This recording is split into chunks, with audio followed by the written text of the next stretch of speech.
नमस्ते सबको।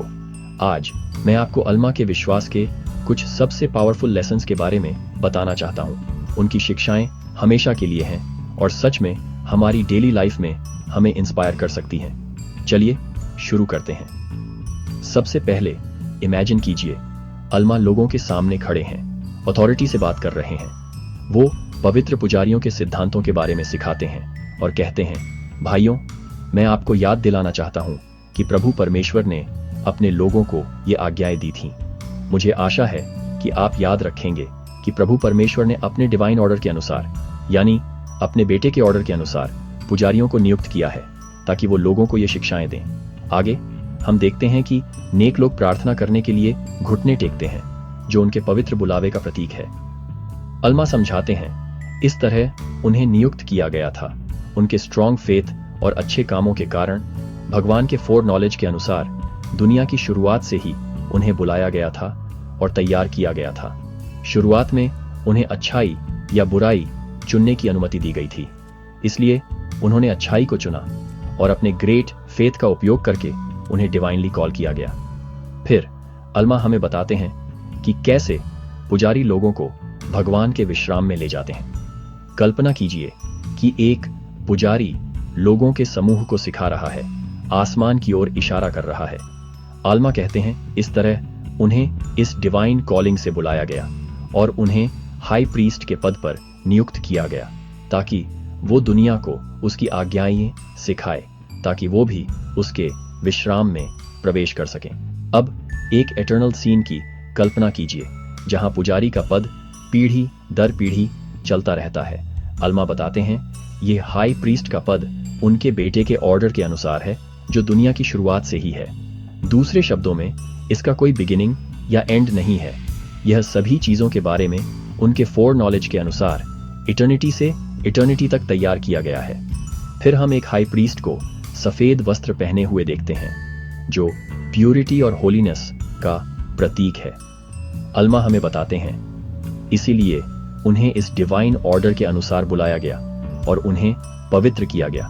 उनके वस्त्र मेमने के ब्लड से धोए गए, बर्फ की तरह सफेद।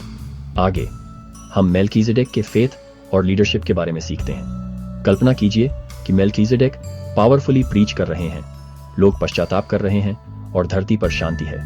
अल्मा कहते हैं, ये मेल्कीजेडेक सलेम देश का राजा था। उसके लोग पाप और घृणित चीजों में और मजबूत होते जा रहे थे।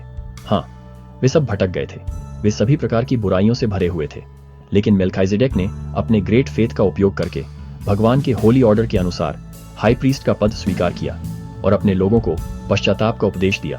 देखो, उन्होंने सचमुच पश्चाताप किया। मेल्कीजेडेक ने अपने समय में उस देश में शांति लाई। फिर अल्मा लोगों से विनम्र होने का आह्वान करते हैं।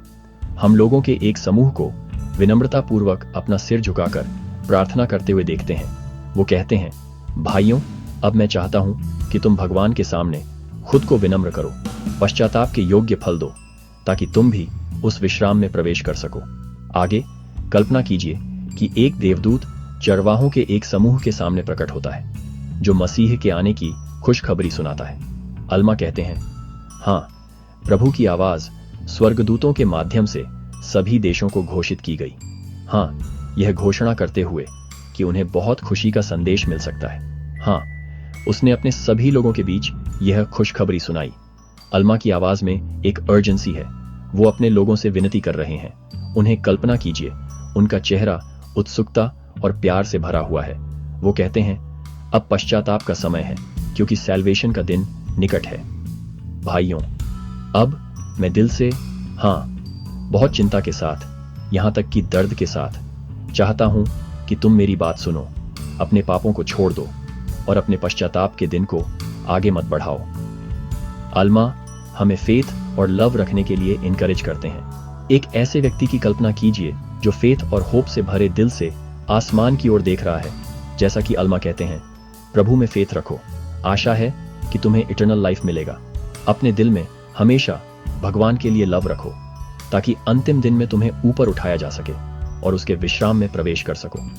अंत में अल्मा दिल से लोगों से पश्चाताप करने का आह्वान करते हैं। लोग उनके शब्दों पर विचार करते हैं। कुछ लोग पश्चाताप करने के लिए घुटने टेकते हैं। वो कहते हैं, प्रभु, आपको पश्चाताप करने की शक्ति दे, ताकि उसका व्राथ आप पर न आए, ताकि आप नरक की चेन से बंधे न रहें, ताकि आपको दूसरी डेथ का सामना न करना पड़े। अंत में अल्मा सिखाना जारी रखते हैं। उनकी आवाज इकट्ठा हुए लोगों तक पहुंचती है। अल्मा ने लोगों से और भी बातें की जो इस किताब में नहीं लिखी हैं। मेरे साथ अल्मा के फेथ के पावरफुल लेसन्स को एक्सप्लोर करने के लिए धन्यवाद। मुझे आशा है कि ये शिक्षाएं आपको अपने फेथ को मजबूत करने और लव और राइचसनेस से भरा जीवन जीने के लिए इंस्पायर करेंगी। अगली बार तक इंस्पायर्ड रहें और अपने फेथ में मजबूत रहें।